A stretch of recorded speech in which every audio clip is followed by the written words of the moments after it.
Welcome to another edition of Wednesday Night Mayhem live on YouTube and StreamYard.com. It is Girl MF Michael Fletcher alongside my buddies Anthony Florio, Michael Bullock. Gentlemen, you already know how we do this. We start off with NXT 2.0, then we'll go right into AEW Dynamite that went down tonight. So, with that said, we're just gonna dive right on in, and we do indeed start with the aforementioned NXT 2.0 that was held last night, guys. So, and it was exclusively on USA. But I do want to give you guys a little bit of a programming heads up for you guys out there because once the Olympics gets going, get ready, guys, because not only is this going to affect NXT, but this will also affect Monday Night Raw. But NXT 2.0 will be moving to sci-fi starting when the Olympics begin, which should start around, I believe, February 3rd, February 4th. That's when the Olympic Games will begin, and it's going to go for 2 weeks. So NXT 2.0 and Monday Night Raw has been moved to sci-fi. So that's where you'll get to see your favorite programs coming up, guys. So just to give you a heads up, before anybody starts freaking out and saying, hey, wait a minute, what the heck's going on? No. Relax. Because of the fact that USA and NBC are going to be working a lot of the Olympic coverage, the Winter Olympics that's going to be in Beijing. Like I said, it kicks off in just a couple of weeks, guys, on February 4th, goes all the way through. Remember, there's that once-in-a-lifetime moment where on Super Bowl Sunday, there's going to be Olympics and Super Bowl on NBC. Historic moment, once in a lifetime. We probably will never, ever get anything like this ever again. Maybe. You never know. They say it's once in a lifetime, and it is. It is a once in a lifetime. The Winter Olympics and the Super Bowl, two of the biggest sporting events in the world, happening on the same night. Unbelievable. I can't wait for it, too. All right. So, with that said, we're going to start off with NXT 2.0. And we started off with a promo segment by LA Knight. And he was basically talking about, called out Walter.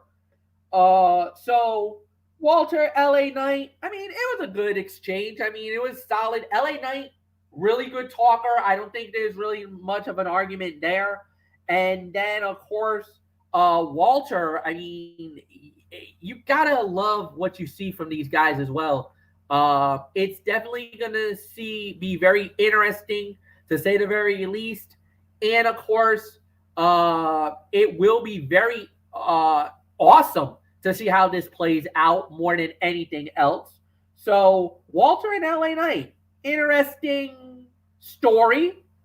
And then we had ourselves our first match of the evening, which was Grayson Waller versus Dexter Lumis. Waller wins the match in 10 minutes and 1 second. Look, it was an all right match. It was solid for what it was worth. The body of work was fine. I enjoyed it. I think this was about a 3-star bout. Could have been better, absolutely. But at the end of the day, I think it was definitely it definitely had its moments. But if you notice as well, Grayson Wallace got himself a huge heavy. Anthony Flayo can help us with the new heavy, to say the very least. But you can say he's gonna have somewhat of an insurance policy now. And yeah, this dude's an insurance policy and then some. This is like AJ Styles having an Omos, Shawn Michaels having Diesel. Yeah, whoever this dude is, he's a big boy. And yeah, if Grayson Waller didn't need to be more cocky, more arrogant, more of a pain in the neck, now he's got himself a heavy. He is definitely the NXT's MJF. I'll say that. And I guess this new guy, Floyos, you could say is probably his Warlow now. As I toss it to you, 3 stars for the match. All right. Just want to clear the air here as far as what MF was saying earlier. I did the research as I always do. Yes, what MF said is legit, and I can confirm it. Monday Night Raw will be airing on Sci-Fi on Monday night, February the 7th, and Valentine's Day night. Hey, February 14th. And NXT 2.0 will also be on Sci-Fi on February the 8th and February the 15th. So, and I'll even throw in a little bonus here for you. That Monday Night Raw on February the 7th and NXT on February the 8th will be men's figure skating. And then February 14th, freestyle skiing. And then on February 15th, the NXT spot will be either men's curling or men's skiing. So just wanted to clear the air with that. All right. MF knows how much I love to do my research, and I just did it again here. Not just with that, but also with the identity of the heavy, which I will get to in just a moment. I want to get into the promo there by LA Knight. I mean, MF, was it just me, or were we watching, or were we possibly going back in time and watching him cut a vintage Eli Drake promo in Impact Wrestling? It did. Yeah, it definitely had a feeling of Eli Drake. Yeah, it did. He just needed the dummy button. Yeah. So that's all there is to say on that. All right. As far as the match is concerned, I agree. About three to 3.25 stars. You said it was what, a 10-minute match? Is that what you said? Yeah, definitely 10. It was official time I had was 10 minutes and 1 second. So yeah, it was a second over 10 minutes. Okay, so that would be 3 to 3.25, definitely. Grayson Waller has been a consistent highlight of NXT 2.0 lately, and the brand clearly knows it. He has earned himself a bodyguard as a heel with so many enemies, and here comes the name. Now, do you remember that tag team Indusure? Do you remember that? I remember him, yes. That is Saurav Gurshar. I don't know if I pronounced the name correctly, but his name is Saurav Gurjar, formerly of Indusure. And he can fit this role well as he learns more in the ring. That match was solid with Waller and Loomis. But Grayson Waller versus LA Knight is the big money match. Dexter Loomis ended up feeling more like an obstacle to that destination than a real rival. And he needs a new feud where he has a chance to seriously compete. 3 to 3.25. I agree with the star rating. So that's all there is to say there. So Michael Bullock, great promo by LA Knight. Those were the promos he was cutting as Eli Drake in Impact Wrestling, oh, by the way. So you got a little feel of what he can do. You know how great of a talker he is. And then the match that followed, Waller and Loomis, solid 3 stars for me.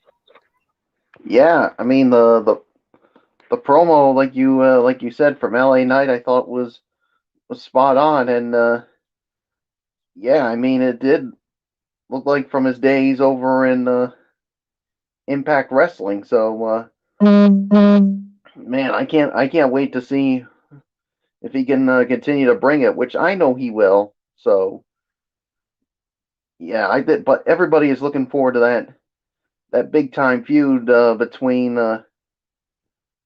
him and Grayson Waller. But yeah, it looks like somebody just got invited to the dinner table, and that is that new bodyguard that you talked about. So yeah, and basically, as if this guy can't be more arrogant than he already is, well, he just became even more arrogant because he said, "Oh, I got myself a bodyguard now." So yeah, so we'll see what happens with that. Solid 3 for the match here between Waller and Loomis. So there's really nothing more to say. Fletch, let's move on. All right, and with that said, we go right into the next bout of the evening, which was the start of the Dusty Rhodes Tag Team Classic first round matchup. The Creed brothers going up against Josh Briggs and Brooks Jansen. When it was all said and done, the Creed brothers advances to the semifinals. They win it 5 minutes and 33 seconds. Anthony Florio, the Creeds, one step closer to the Dusty Cup. The Dusty Tag Team Classic will likely have predictable winners, especially in the quarterfinals, but it is important to make each match matter. This was a great showcase for Briggs and Jensen, who made the Creed brothers sweat and were put over for it by commentary. The Creed brothers learn with each performance and impress more and more. This is a team that likely will not be in NXT 2.0 for too much longer. The Raw and SmackDown tag team divisions could use them, and they stand out among the pack. I could probably give this a solid 2.5 stars for the effort, and that's really all there is to say on that. So, Michael Bullock, a great way to start off what was a huge night and a busy night for the Diamond Mine. Yeah, 2.5 stars for me. I mean, yeah, this was definitely a good start for Diamond Mine with the Creed brothers going over. So yeah, good way for them to start their run in the Dusty Tag Team Classic. So we'll see if they can continue the momentum in the next round. So nothing else to say except Fletch, it's yours. You know, Creed brothers, very successful, looked really good.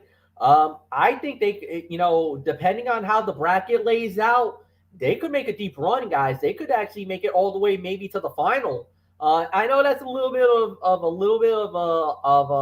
a bold statement by me to say that, but I think right now we just got to wait and see how it plays out. But yeah, Creed could go all the way to the final. Maybe they win the whole thing and get the shot at the NXT World Tag Team Championship. Even though I gotta have to say right now, I would probably openly admit that maybe MSK wins it all again, and it'll be 2 years in a row for MSK. But we'll wait and see. But yeah, so next up we had was Dante Chen versus Raju Raj, and the fight gets tossed out in about 58 seconds. So automatic NA. We don't even need to get into that. Then we had a whole bunch of promo stuff after that. Then we had Kaylee Ray versus Ivy Nile. And when it was all said and done, the winner of the bout, 4 minutes and 25 seconds, Ivy Nile takes down Kaylee freaking Ray. Holy crap. Michael Bullock, I mean, you kind of have to consider this somewhat of an upset. Kaylee Ray is one of the best female wrestlers in the world. If you've seen her on ICW, oh, by the way, go out of your way to watch her on Peacock, because there's some ICW stuff there. And Ivy Nile just took her out. Impressive victory. Yeah, that was some kind of a shocker there, Fletch. But yeah, I mean, Ivy Nile with a big win, but I don't know. I mean, I think you could also give a little bit of assist to Toxic Attraction, because after the match, Toxic Attraction tried to gang up on her, and which they did, but Indy Hartwell and help me out here, Fletch. What's this? Persia. It's Persia. All right. It's the last name that really gets me. I have a tough time with, so I'm just going to call her Persia. So that's what I do. Florio will correct us both in about a minute, but when I get a chance, but keep going. Yeah. So they come and basically assist Kaylee Ray, and then basically we just heard that next week on 2.0 it's going to be Persia, Indy Hartwell, and Kaylee Ray against Toxic Attraction. So they're going to really throw it down come next week. So, yeah, so there's really nothing more for me to add. As far as this goes, yeah, I can only give it 1.5 because it was just really, really short. So there's really nothing more for me to add. So Fletch, it's yours. I'll say this. Ivy Nile winning that match is actually a little bit of a surprise. Yes, Toxic Attraction did get involved, but that's a statement win for Ivy. I think that's the biggest thing because to take down the likes of Kaylee Ray, who is not only one of the best ICW women's champions that ever is, but she also was the longest running, and I believe is in NXT UK. She was the longest reigning women's champion on that program as well. So she has 2 records: longest reign in ICW history, longest reign in NXT UK history, and Ivy Nile just took out Kaylee Ray. That's the thing that takes more than anything else, is that Kaylee Ray lost. And yeah, maybe it was a little bit of chicanery, maybe there was some robberies, but dude, that's you want to talk about a bargain victory? That's a statement win more than anything else. I'm happy. I'm impressed with what Ivy Nile did. She's got the brute strength, she's got the power, and now she got a huge win. That should propel her up the ladder, maybe to someday to get an opportunity at a championship. But obviously, with Toxic Attraction, they got Kaylee Ray, they got the tag team situation. So you can see the writings on the wall for maybe the next contenders for not only the NXT women's title, but the tag team titles as well. Anthony Floyo, as I bring you in, even though we should be talking about Ivy Nile and the biggest win of her career, but it looks like she's playing second fiddle to what undoubtedly looks like a 6-person tag is about to explode next week. And that's exactly what will happen. And the young lady's name is Persia Parada. That's the young lady's name, gentlemen. So. Parada. Okay, I got it. Persia Parada. All right, there you go. So work on that, enunciate it, practice enunciating it for future shows, MF, so that way you don't mess up. So that way, in case you do, I can back you up. But Persia Parada, Indy Hartwell, the Scary Queen of Scots, Kaylee Ray, squaring off against Toxic Attraction, 6-woman tag next week. And I 100% agree. I mean, they're definite, even though Kaylee took one on the chin to Ivy Nile, thanks in large part to Mandy Rose. Mandy Rose had the distraction that opened the door for Ivy to win the match, continuing what was a diamond mine heavy show. Wait till you hear what we have to say about the main event. That's all I'm going to tell you. This was an impressive showcase for Ivy Nile. She looked great with Kaylee Ray, her most experienced opponent so far. It was a showcase of her talent and the potential she has to compete at the top level soon. The booking was tired, though, as NXT did not want to hurt either wrestler. Nile won, but only with obvious help from Mandy Rose. It was one of multiple roll-up finishes on this show that did not need to happen. Ray could have won, or this match did not need to happen. But solid match, though. I'll be a little generous here, and I'll give it 2 stars for the effort. So, yeah, definitely looking forward to that 6-woman next week. It looks like they might be grooming Kaylee Ray to be the next challenger for Mandy Rose in the women's title. And it looks like Hartwell and Parada could be the next challengers for Dolan and Jane for the women's tag titles. So very interesting stuff, to say the least, on the pipeline. So not much more to say here. 2 stars. Let's move on.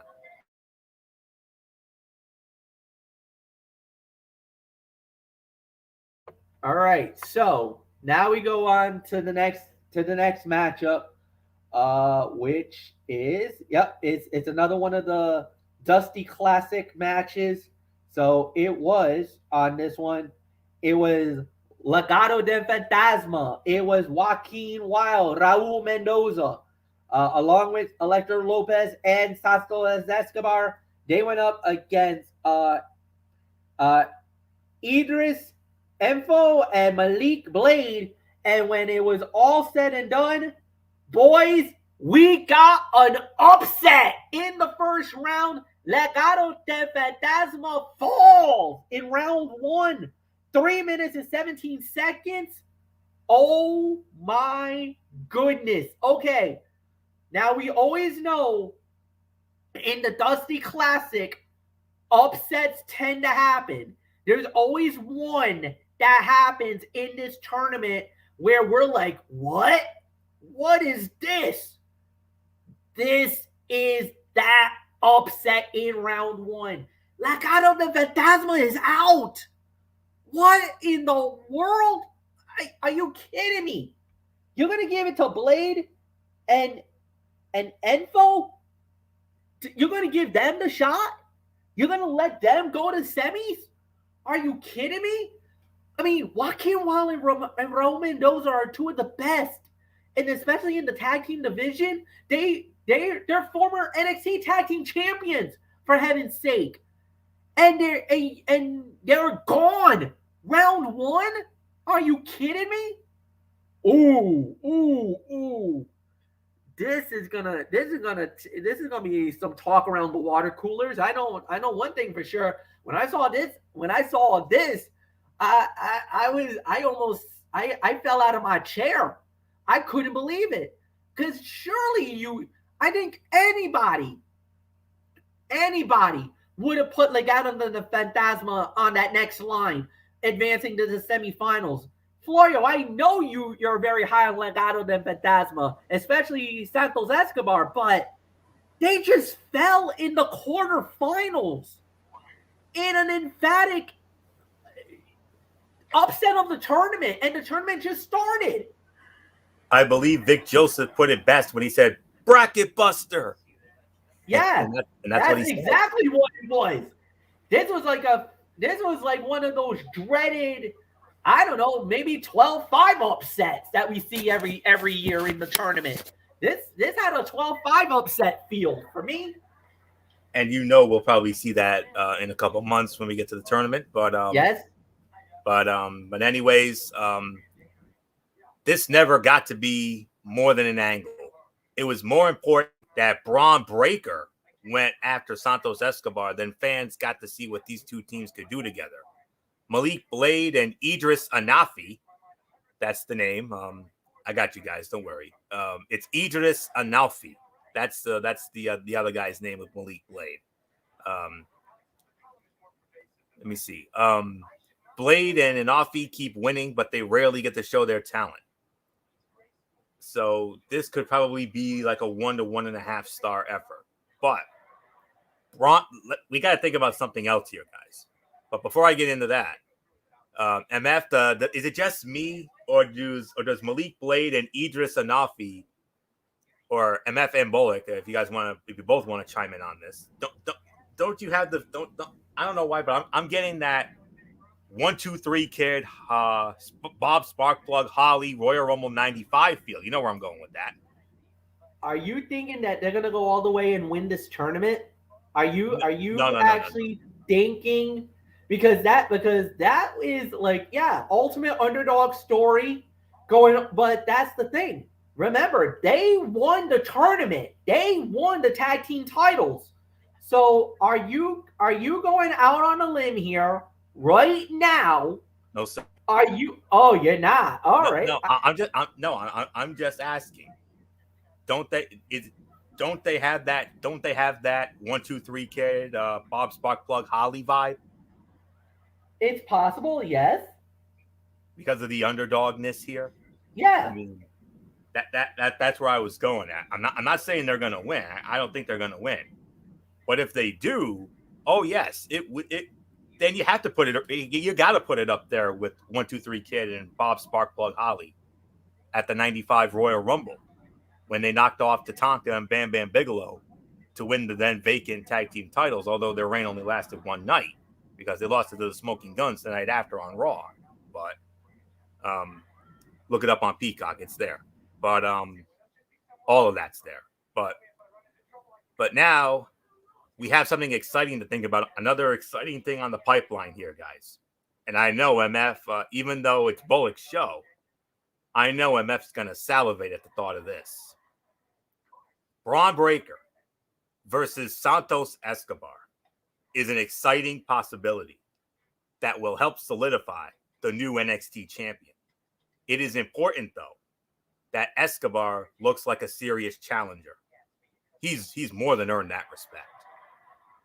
So 1 to 1.5 for the match. So there isn't much more to say. Michael Bullock, how about it? We got ourselves a 1-2-3 kid, Bob Sparkplug Holly 2.0 team, and Malik Blade and Idris Anafi as they go over Mendoza and Wild. But how about a possible Braun Breaker Santos Escobar? How about Santos Escobar possibly being the first challenger for Braun Breaker in the NXT Championship? Well, it's possible, but we'll wait and see how this goes. But it looks like it's all developing towards that being Santos Escobar being the first challenger to Braun Breaker's newly won NXT championship. So we'll wait and see how that goes. And yeah, this does have the feeling of a 1-2-3 kid and Bob Sparkplug Holly run. But the only problem is, Florio, Bob Sparkplug Holly and 1-2-3 kid did go all the way. I don't see these two going all the way. Me neither. I was just saying. Yeah, I mean, at first I'm like, is he really going to pull the trigger? And yeah, I didn't think you would, but yeah, 1 to 1.5 for the effort here. So there's really nothing more to add to it. So let's move on.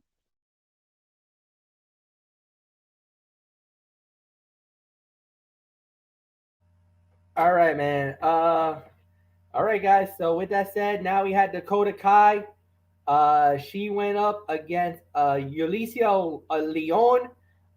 Dakota Kai wins the match in 4 minutes and 5 seconds. We really don't need to get into that one. But then we did get into the main event of the evening, guys. And I do believe, Anthony, you lead off on this one. Walter going one-on-one with Roderick Strong. Walter wins the match, 12 minutes and 15 seconds. But then, hold on, folks. Then Walter got on the mic,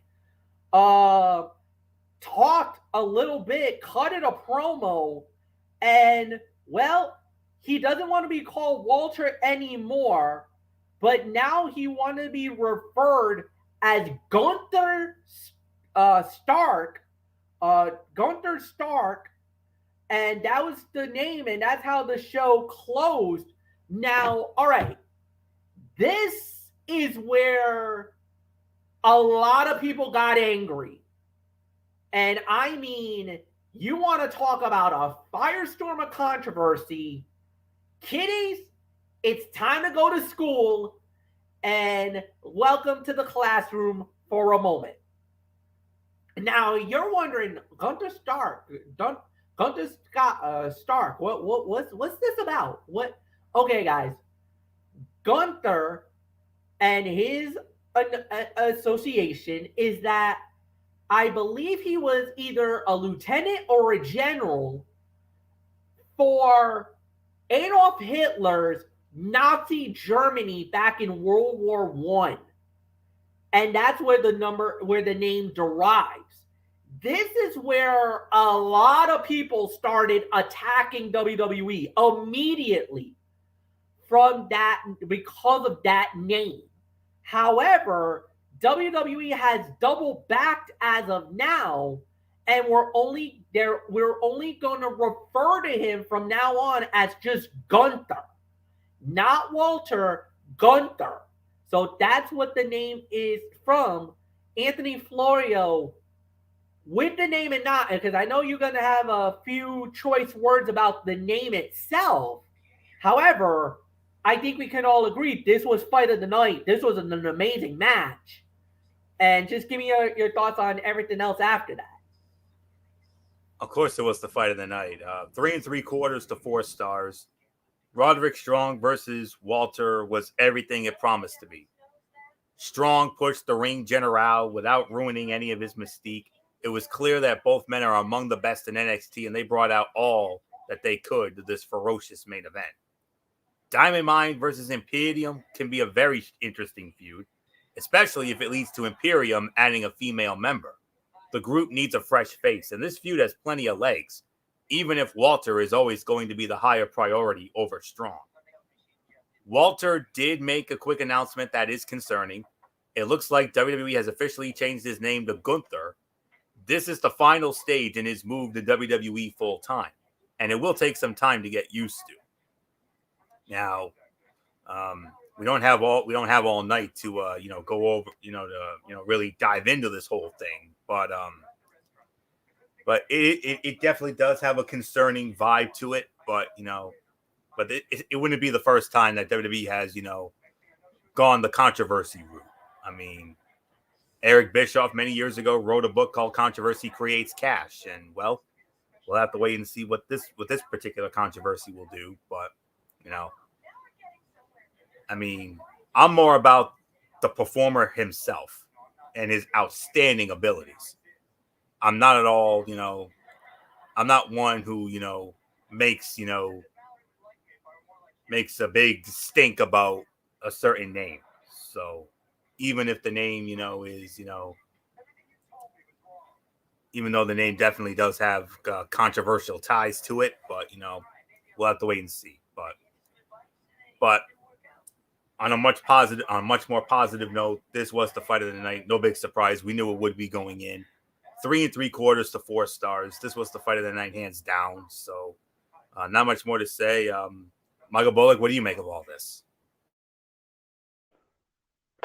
Yeah, some people, like you said, I mean, they are really not that big fans of this new name of Gunther, but you know what? To me, he'll always be known as Walter, as far as I'm concerned. So, yeah, so 3 3/4 to 4. I agree with the rating. This was definitely the fight of the night. I mean, we knew this was going to be something good, and yet that indeed it was. So, nothing more to say. Fletch, it's yours. All right, just to clarify on the report itself before we get into overall reviews. This is actually from Sports Illustrated. This is what they talked about it, and here's the reason why. And here's the reason why I wanted to point this out, just so that I can get it official, just to get it out of the way. We know that WWE filed for the ring name of Gunther Stark. It flew under the radar until Louis Dagore of British website, he pointed it out that doing some research, and he found out that Gunther Stark was the name of a commander of the Nazi U-boat that sunk in the English Channel back in 1944. And this is one of, and let me see. Basically, it was also it was also a reference, and here's the other thing that they also wanted it to do it. The last name, Seconds of the Origins, became published.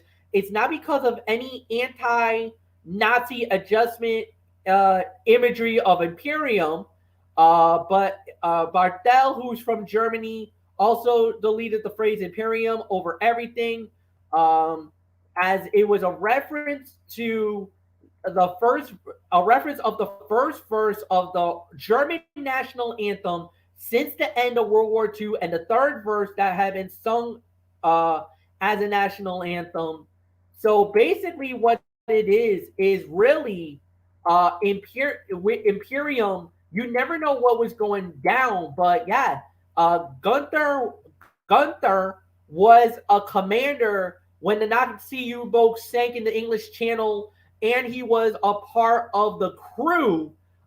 He was a commander under the rule of one Adolf Hitler, and that's exactly when all the chaos broke out last night on the internet. It wasn't just we thought we heard about it and we're like, Gunther, okay.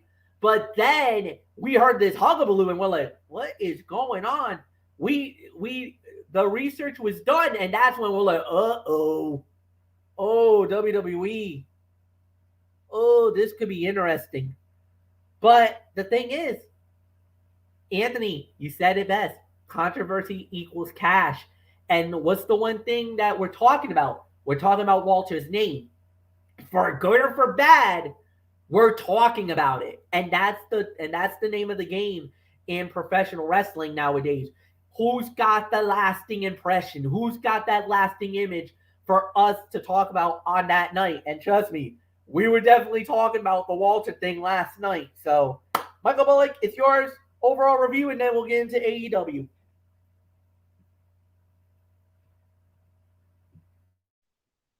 Yeah, I mean, you did have some good matches, but yeah, I mean, a lot of promos whatsoever. So, man, I mean, yeah, I mean, some of the matches were short, obviously. So, I can only give this 5 to 5.5 as far as I'm concerned. I mean, yeah, I mean, that's pretty much all I can give it here. I mean, there's really nothing more for me to add to it. So, Fletch, I mean, I don't know if you got something higher or something lower. Well, what says you? I'm right in the middle with you. I'm at that 5.5 range. It was all right for what it was worth. Yeah, there was a lot more promo stuff than anything else. This was definitely promo heavy show. The matches themselves were good. There wasn't really anything that really stood out except for the Walter versus Roderick Strong main event. This was more of a showcase for Diamond Mine, Ivy Nile, the Creed brothers, Roderick Strong. They definitely shined here tonight more than anything else. So they had a pretty good show. There's really nothing more to add there. Anthony, it is yours. I'll make it unanimous. 5 to 5.5. Main event was amazing. We had maybe one or two other solid matches here and there, but promo heavy show, segment heavy show, just like we saw Monday Night on Raw. So that who knows what that'll mean come Friday night on SmackDown. So we'll have to wait and see. But 5.5. Let's not waste any more time. Let's get the Dynamite. All right, we started it off with the return of Jon Moxley. He cut it a promo. Look, great promo, but there was one thing I kind of had to take a bone to pick with. Why did you drop an F-bomb on live TV? I'll tell you one thing. The TBS people, they're not going to be happy with you guys in AEW. Not this time. I know maybe a little excited, everything else. Come on, man. This is a TV 14 show, man. You can't drop F-bombs on a show like this. I mean, look, I know maybe it was a spur of the moment. A lot of these guys, they cut their own promos. There is no real script. They probably gave them bullet points, and that's it. Problem is, sometimes you get yourself a little bit out of the way, and there's nothing more to do there. All right. Good, fine. The promo was amazing. I mean, Moxley was excellent. It got to a point where I guess a fan was heckling him. He got tossed out of the building. All right, fine, no problem there. But dude, this was all like it was a gem. It was amazing segment of the night. But ooh, there's also some negatives you could take away from this segment, no doubt about it. So for me, it was excellent, but Florio, it's yours. Yeah. We've had our own problem with certain things like that around these parts here, but you already know that story, so we're not going to dive any deeper into that. No need to rehash that. Yep. Watch MF's video and you'll know what we're talking about from the other night. But anyways, it wasn't that word that Moxley used. It was the F one. And yeah, I'm guessing that there was probably some drunk fan maybe heckling him. I think that's probably why he went off on that fan the way he did. So that's why he dropped the bomb and all that. So, but anyways, Jon Moxley looked happy and healthy, but brought that same razor edge honesty that has long defined him. He was authentic, fired up, and had the crowd sitting silently, listening to every word before they replicated his own energy in time for the finale of the promo. This was the perfect return for one of the marquee stars of AEW and creates genuine intrigue as to exactly what direction the character will head next, especially since he was very clearly headed for a heel turn last fall. This was his first appearance since the October 27th edition of Dynamite, and there was talks of turning him heel and that it was going to be him, and we were very likely going to see him against Bryan Danielson at the Full Gear, which that would have been something. That would have been a sight to see if they had done that. But that's when he entered that rehab program, that alcohol rehab program, and I think it definitely did wonders for him. And it won't be long until we see him back in the ring, because it was announced that Friday night on Rampage, a special live Rampage, a rare live Rampage, guys, that Jon Moxley's going to have his first match in almost 3 months, and he's going to be squaring off against one half of the Men of the Year, All Ego, Ethan Page. And that's got potential to be something pretty good, so we'll have to wait and see on that. So, segment of the night for me, no question about it. Great to see him back. You guys know how much I love the guy, so going back to his days as Dean Ambrose in the WWE with the Shield and all that. So that was awesome. So Michael Bullock, that little F-bomb aside, vintage Jon Moxley in this very great return promo. And now Friday night on Rampage, he goes one-on-one with Ethan Page in his first match in nearly 3 months. Yeah, it's definitely good to see Jon Moxley back, especially for everything he went through, and of course just becoming a dad. And yeah, I mean, yeah, he was definitely hyped up, especially after throwing that F-bomb. But yeah, we're not gonna have to wait long to see him make his first in-ring action back in a long time. It's Friday night on a live Rampage, going up against Ethan Page.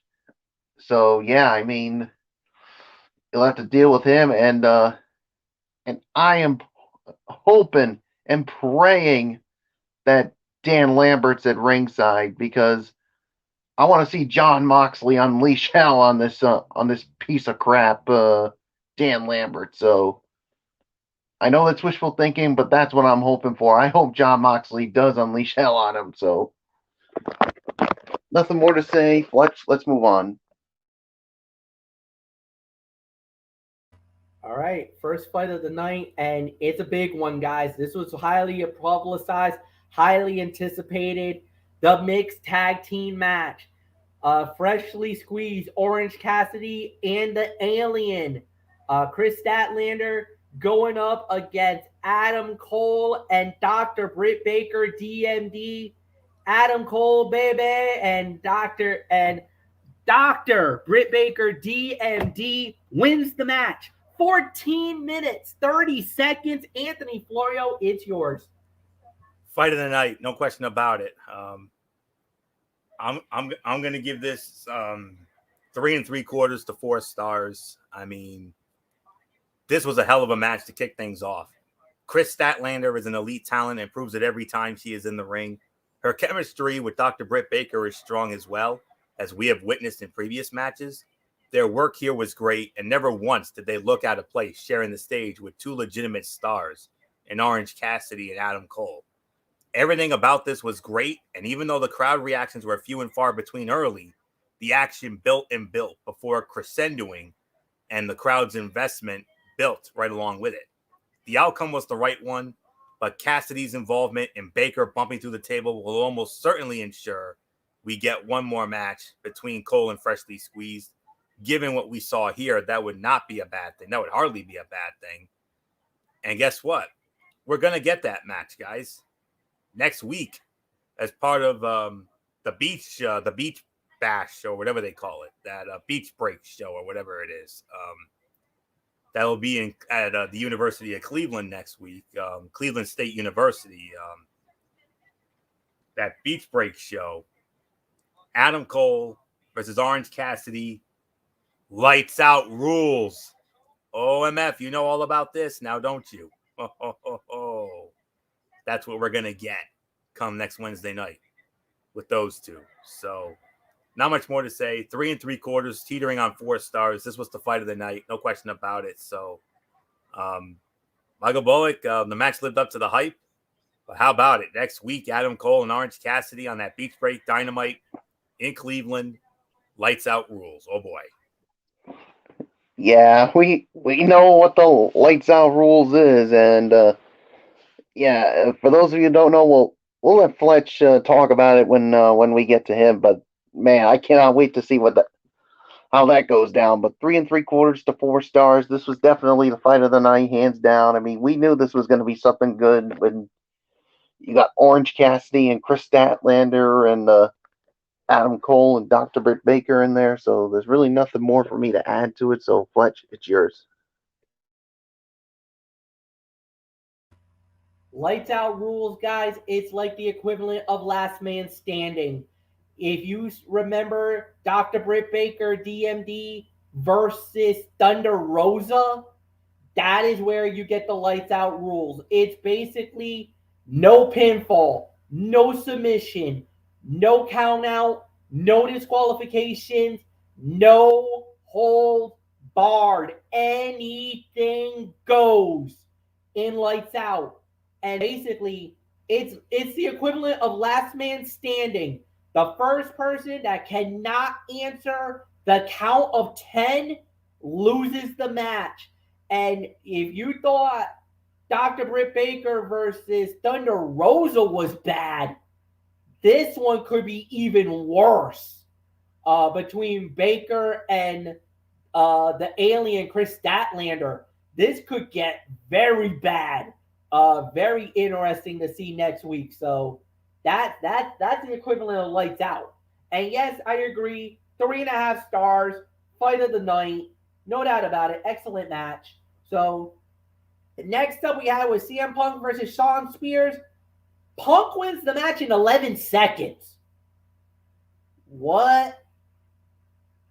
Are you kidding me, AEW?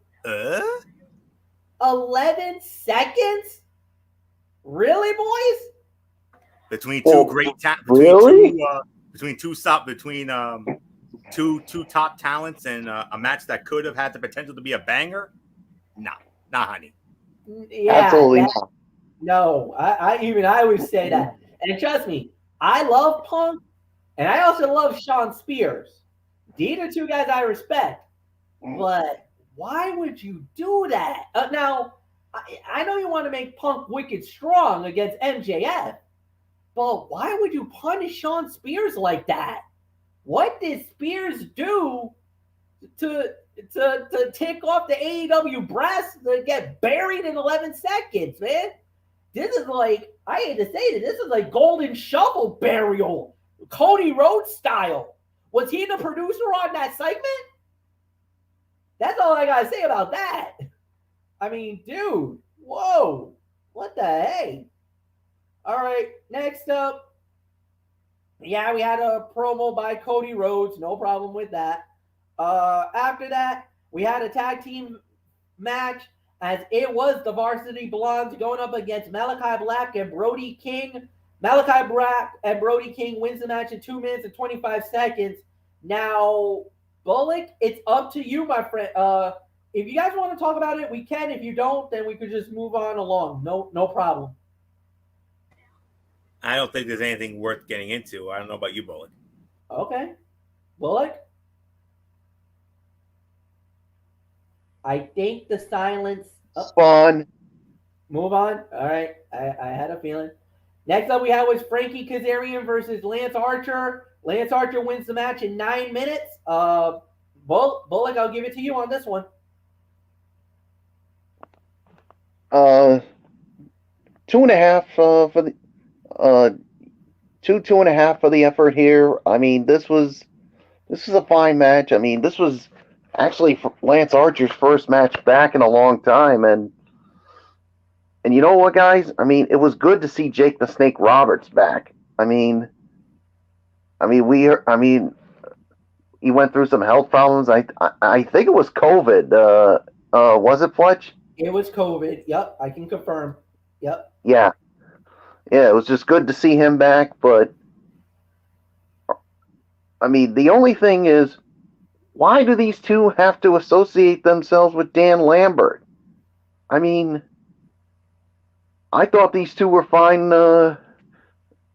themselves, but maybe this is a way to elevate Lance Archer even more, because I think he's going to be the next in line to challenge Hangman Page for the AEW World Title. So we'll wait and see how that goes, but there's really nothing more for me to add, so Fletch, it is yours. This should have been nothing more than a delicious squash. And I don't know why that they let this match go more than 9 minutes. I think that was a little bit of a mistake in my eyes.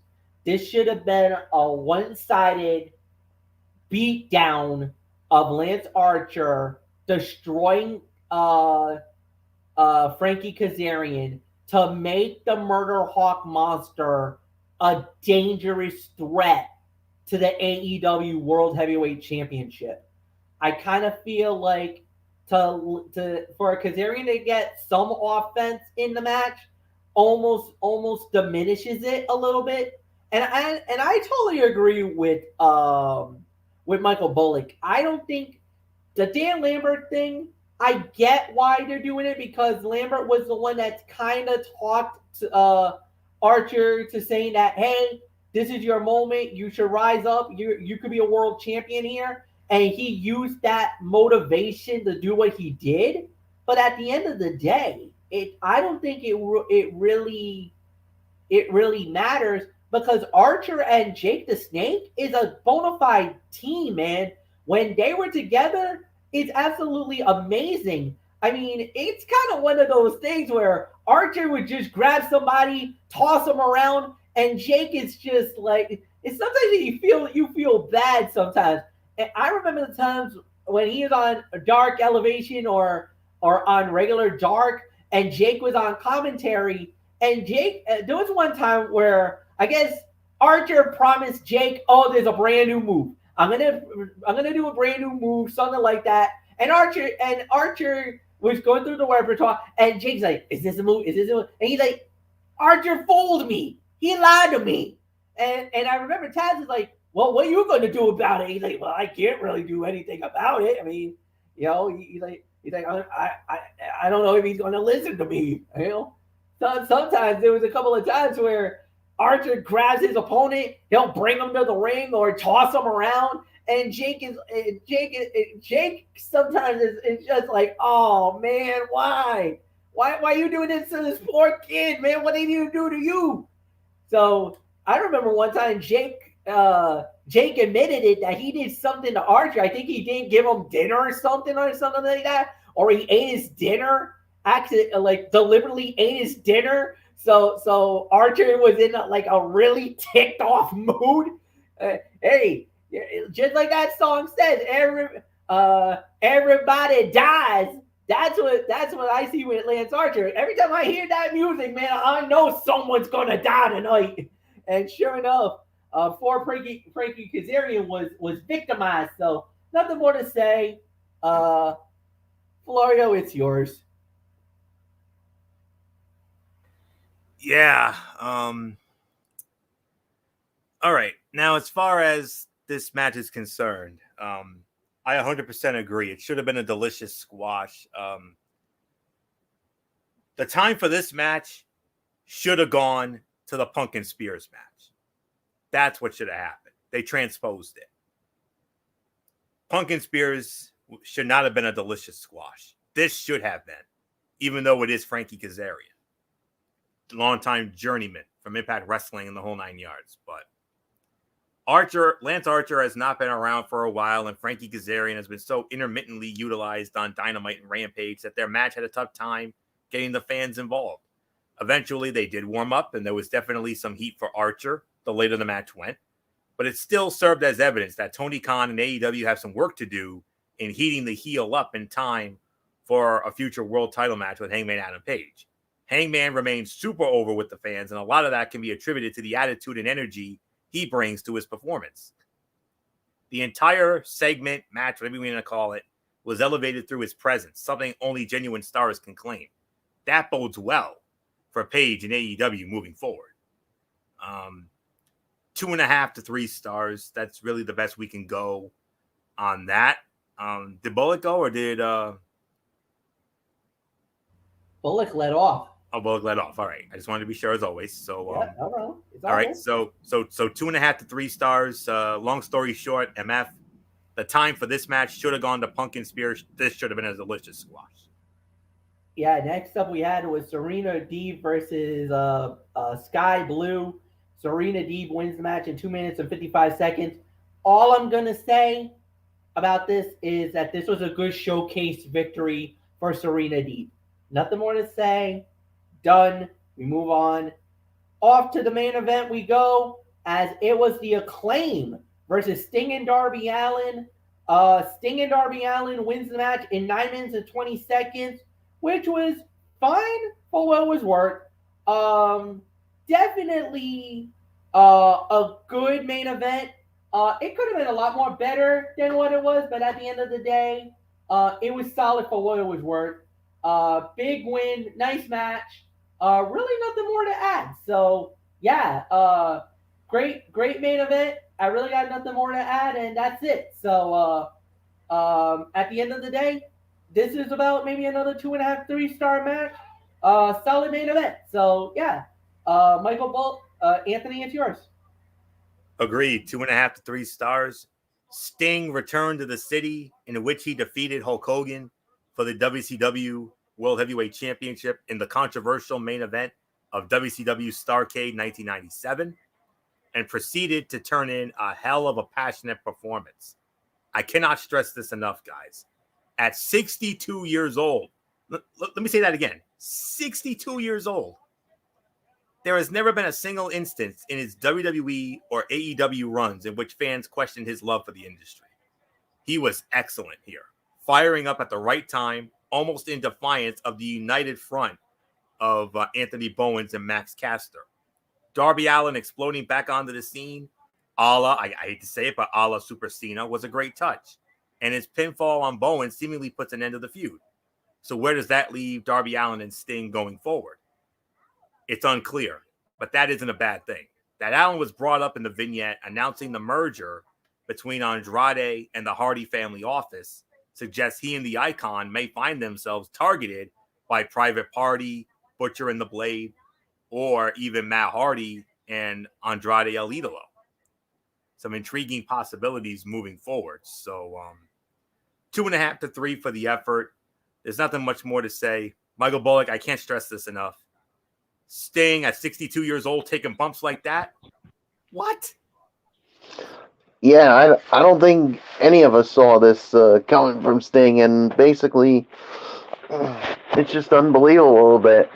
At that age, he is able to do something really good, and that's what he did here. So, yeah, 2.5 to 3 for this encounter. So, nothing more to say except overall review, Fletch. Overall review, and I believe it does go to Michael Bullock again. Yeah, because Anthony led off on the main event. So, no, I stand corrected. It's Anthony. Anthony leads off on the overall review for AEW. So, Florio, it's yours. All right. I would say about 7. Maybe I'm thinking about 7.5. I know there might be a reach, but I think maybe 7 or so. I mean, because we had some good matches. I mean, that opening mixed tag was the fight of the night, no question about that. A couple of other good segments in there, especially that return promo from Jon Moxley. The Cody promo I thought was very good. And I also, in that main event, I mean, I still can't think taking the bumps that he did in that match at 62 years of age. That is just mind-boggling. Makes me respect him even more. But my gosh, unbelievable. So probably about a 7. I could probably maybe even go 7 1/4 if I wanted to. So 7 1/4 for me.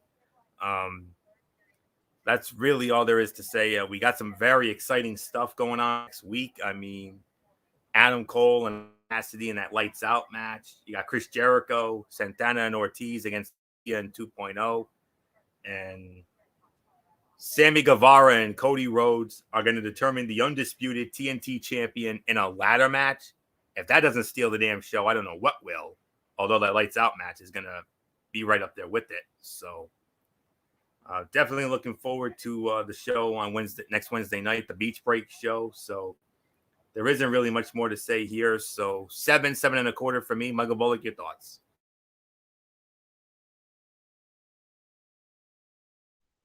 7 for me. I mean, I thought it was a good show. I mean, you had some good matches. There are some that I thought definitely could have been a lot better. So, yeah, there's really nothing more to say. So, Fletch, put a bow on this. All right, guys, and we will indeed. So tomorrow night is Strictly Sports, and it is the divisional round of the National Football League. We're gonna go into that. We might talk a little bit of Wild Card Weekend. We might just kind of graze it a little bit, talk about some of the games that happened on Wild Card Weekend more than anything else, because we had a lot of good stuff that happened. We'll preview that as well, and with that, that's it. So Friday night is Cerebral Smack Talk at 11 p.m.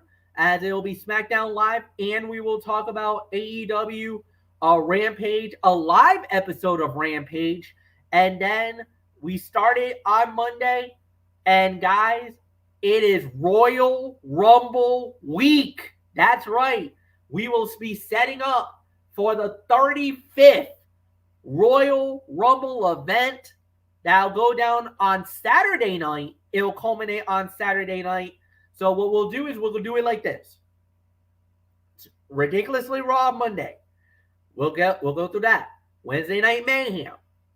Thursday will be NFL Thursday. We'll be talking the conference championships.